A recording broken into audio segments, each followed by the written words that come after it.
Ford COE review and story. Go? Yeah. Okay. All right, Coy Dog, we ready? Yeah. Okay. This, folks, is a 1946 Ford COE, cab over engine. This particular truck was used by my father. He was in the fuel delivery business for 33 years. He had his first truck in business wasn't this one. His first one was a 56 Ford. Got that, Coy Dog? Yep. All right. And after he started doing this after he got out of the Navy. And I was just a little guy. And he landed a contract for hauling fuel to Red Rock for the making of Red Rock Lake in southern Iowa, down by Runnels and that way. His particular part was down by Runnels. They were thinking that the whole thing was going to flood up clear to Runnels, but it never actually did. That's a whole other thing. But now, this old COE here, since you have trucks that are a lot nicer and more modern at that time, this truck came from Bussey, Iowa, and it was from a lumber yard in Bussey, Iowa. It is my dad's brother's wife's uncle's truck that he sold to my father for $50. Okay, he left this down there on the grade, and what we would do is we'd take his nicer truck, and by this time he had acquired another Ford. It had a nice chrome grille. Okay, he didn't want to be tearing that up. That was his good truck, fancy looking truck. So this thing here just got beat up and down the grade. He would offload the fuel off of that one onto this one. This no longer has the tank on it. And we were down at Red Rock. I was about 4 years old. Thunderstorm came up. Now, mind you, there's no cell phones, nothing. We're in the middle of nowhere, and we're down, and there's a railroad tracks that we had to cross where there was no crossing in order to get to some equipment lined up, dozers and whatnot. This thunderstorm hits, it gets muddy, and this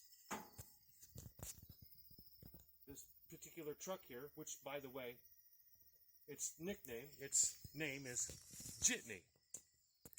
Yeah. And jitney is something that they call for, it was used a lot in the Philippines, the name jitney. And my dad had been stationed in the Philippines when he was in the Navy. There's some terrible stories and some good stories that he told me about the Navy.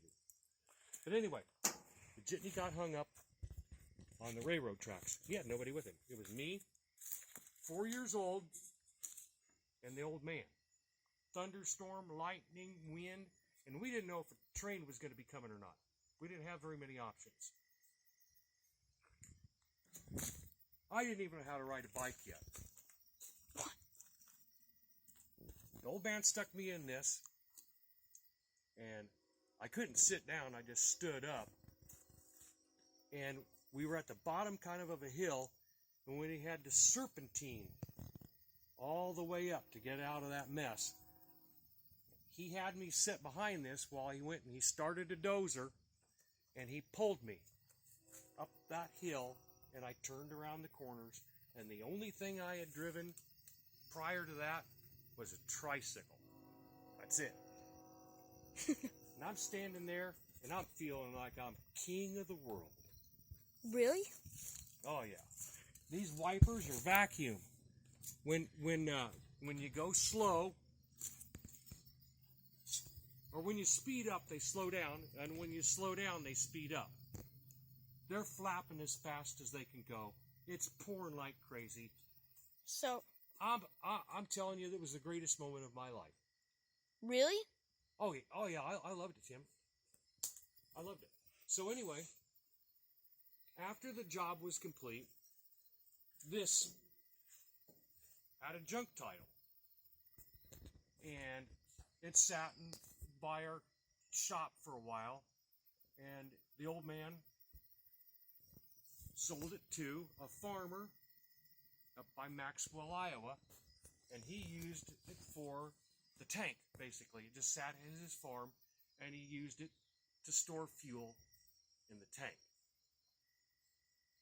And he was a customer of ours. So I'm growing up, I'm watching this truck here, and I'm watching it, and I'm remembering that event of when it was stuck and when I drove it. Yeah. I didn't actually, I steered it. I have a question. What's that, Dog? What?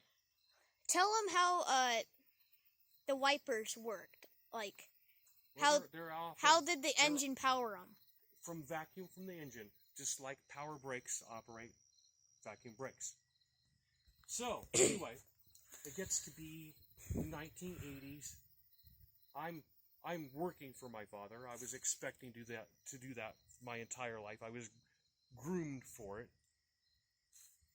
And the 80s came, and hard times came, farm crisis stuff. Thank you, Jimmy Carter.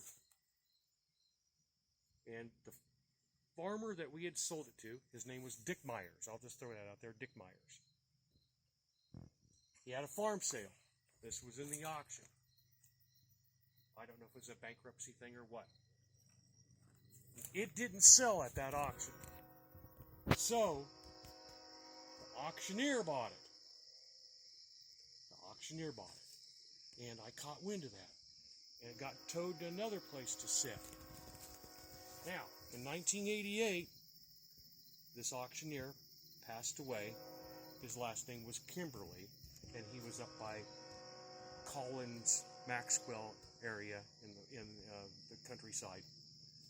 And by the way, I didn't mention that Kimberly had bought it from Myers' auction for the price of $50. Oh, I thought it was $1. No, $50, Coy Dog, $50. Now, it's 1988. He's passed away. The auctioneer, everything that he pack-ratted over the years, he's having an auction. Thinking back, I think the auction was so big that it took 2 days. I went and stood in the rain all day long. They made this the last item in the auction to sell. I stood in the rain all day. Last item, I'm standing there. Of course, when I